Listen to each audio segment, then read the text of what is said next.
भारत के पश्चिम घाट की लहरदार पहाड़ियों के बीच बसा है अरण्यगिरी वन क्षेत्र। एक ऐसा जंगल जो सिर्फ पेड़ों का घर नहीं बल्कि आत्माओं, परंपराओं और पुरखों की सांसों का ठिकाना है। इस जंगल में सदियों से रहते आए हैं किरोवा जनजाति, जो जंगल के रक्षक देवता वगुर देव की पूजा करते हैं। साल 1853 राज्य का युवा राजकुमार वेदांत राज मानसिक शांति की तलाश में अरण्यगिरी आता है। किरोवा जनजाति उसे वगुर देव की पूजा में शामिल करती है। नृत्य, मंत्र और अग्नि के बीच देवता राजकुमार को दर्शन देते हैं। वगुर देव कहते हैं, जंगल इन लोगों का है, ये इसी मिट्टी के पुत्र हैं, इनकी जमीन तुम कभी मत लेना। राजकुमार प्रण लेता है, अरण्यगिरी हमेशा किरोवा जनजाति की भूमि रहेगी। यह वचन किसी कागज पर नहीं, देवता की उपस्थिति में लिया गया था। यही इस कहानी की जड़ है। 150 साल बीत जाते हैं। राजा का वचन तो इतिहास के पन्नों में छिप जाता है, लेकिन अरण्यगिरी का जंगल अभी भी उतना ही घना, शांत और रहस्यमयी है। सरकार बदलती है, कानून बदलते हैं, परंपराएं कमजोरी पड़ती जाती है। धीरे धीरे सरकारी रिकॉर्ड में अरण्यगिरी का बड़ा हिस्सा वन भूमि दर्ज हो जाता है। ये वही जमीन है जो कभी राजकुमार ने जनजाति को दी थी, पर कागजों में इसका कोई नाम नहीं। यहीं से विवाद जन्म लेता है। जनजाति का सबसे निडर, तेज और जंगली स्वभाव वाला युवक अरन कुमरी। कहानी शुरू करने से पहले आरन कौन है ये बता देता हूँ। बाघ की तरह फुर्तीला, जंगल का हर कोना जानने वाला, आग जैसा गुस्सा और बेहद वफादार, लेकिन उसके भीतर एक ऐसा अंधेरा है जिसे वो किसी से साझा नहीं करता। जब वह 10 साल का था, उसके पिता देव नृत्य करता थे, जो वगुर देव की प्रथा निभाते थे। एक रात नृत्य के दौरान उसके पिता जंगल में गायब हो गए, बिना किसी आवाज, बिना किसी निशान, बिना किसी अंतिम क्लू के।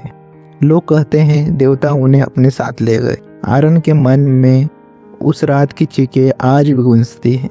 तभी से वह देव नृत्य पूजा और वगुर देव से दूर भागता है। अरण्यगिरी में आता है नया कानून। राज्य सरकार जंगल को सुरक्षित क्षेत्र घोषित करती है और इसकी जिम्मेदारी दी जाती है कड़क, ईमानदार और निडर फॉरेस्ट ऑफिसर माया वर्मा को। माया का मानना है जंगल पहले, बाकी सब बाद में। वह कागजों में दर्ज नियमों को ही सच मानती है। उसे वगुर देव या प्राचीन वचन की कोई परवाह नहीं। वह जनजाति को जंगल खाली करने का नोटिस देती है, खेतों को अवैध बताती है, कहीं घर तोड़ने का आदेश देती है। जनजाति के लिए ये सिर्फ जमीन नहीं, उनके पूर्वजों की धरोहर है। आरन और माया का टकराव बेहद तीखा हो जाता है। गांव की होशियार, शांत और समझदार लड़की नदी पढ़ी लिखी है और परिवार चलाने के लिए फॉरेस्ट विभाग में असिस्टेंट की नौकरी ले लेती है। आरन और नदी बचपन के दोस्त हैं, कभी एक दूसरे के दिलों में जगह भी रखते थे।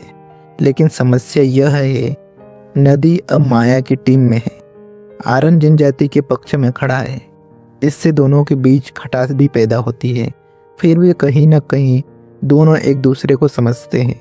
इस कहानी का असली विलेन है जगदीश राव।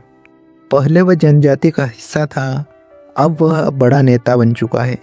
उसकी नज़र सिर्फ एक चीज पर है, अरण्यगिरी की जमीन, जिसे मिलाकर वह लकड़ी माफिया और बिल्डरों के साथ करोड़ों कमाना चाहता है।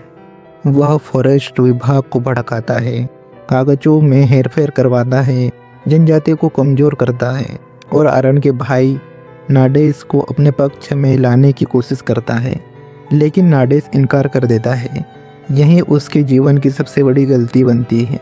जनजाति और फॉरेस्ट विभाग में तनाव अपने चरम पर पहुंच जाता है। झगड़े, गिरफ्तारी, खून, नफरत, विरोध सब बढ़ने लगता है। माया को लगता है आरन जंगल का गुंडा है। आरन को लगता है माया जंगल की दुश्मन है। नाडेस धीरे धीरे जगदीश की चालें समझने लगता है और खुलेआम उसका विरोध करता है। एक रात जगदीश राव के गुंडे नाडेस पर हमला कर देते हैं।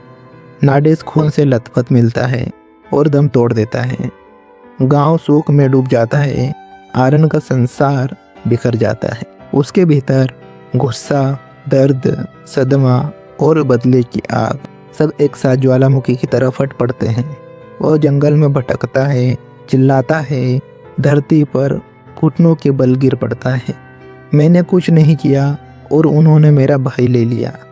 उसका दर्द देवता तक पहुंच जाता है। हर साल की तरह गांव में वगुर नृत्य का पवित्र उत्सव आयोजित होता है।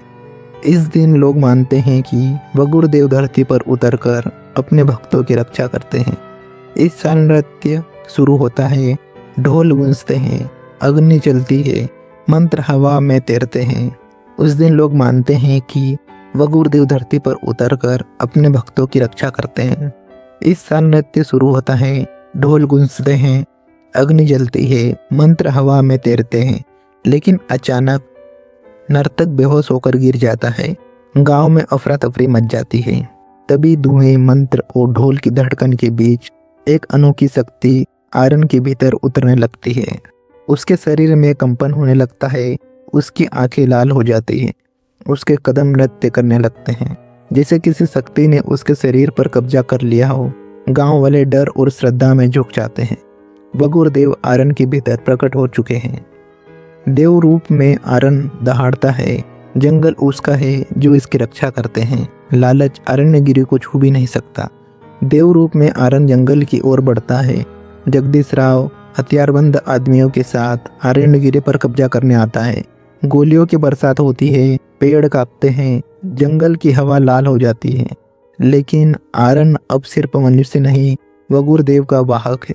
उसकी गति बिजली जैसी, उसकी आंखें अग्नि जैसी, उसकी शक्तियाँ अमानवीय। वह गुंडों को ध्वस्त करता हुआ सीधे जगदीश तक टूट पड़ता है। जगदीश गोली चलाता है पर गोलियां आर्यन को छू भी नहीं पाती। भीषण युद्ध होता है और अंत में आर्यन देव शक्ति के साथ जगदीश का अंत कर देता है। जंगल शांत हो जाता है, हवा फिर पवित्र महसूस होती है। लड़ाई खत्म होने के बाद आर्यन बेहोश होकर गिर जाता है। जब वह जागता है, माया उसके पास खड़ी होती है। पहली बार उसकी आंखों में अहंकार नहीं बल्कि सच को समझने की चमक होती है। माया कहती है, ये जंगल सिर्फ कानून नहीं, ये एक वचन है, एक इतिहास है। वह सारे केस वापस ले लेती है और सरकारी रिकॉर्ड ठीक कराती है। अरण्यगिरी फिर से कोरवा जनजाति के नाम दर्ज हो जाता है। अब आर्यन का बेटा वगुर नृत्य सीख रहा होता है। आर्यन दूर से मुस्कुराता हुआ देवता के अग्नि को झुकाकर प्रणाम करता है और इस कहानी का अंत यहीं पे होता है। लेकिन वगुर देव से पहले जो देव थे उनकी कहानी सुनने के लिए नेक्स्ट पार्ट का वेट करें।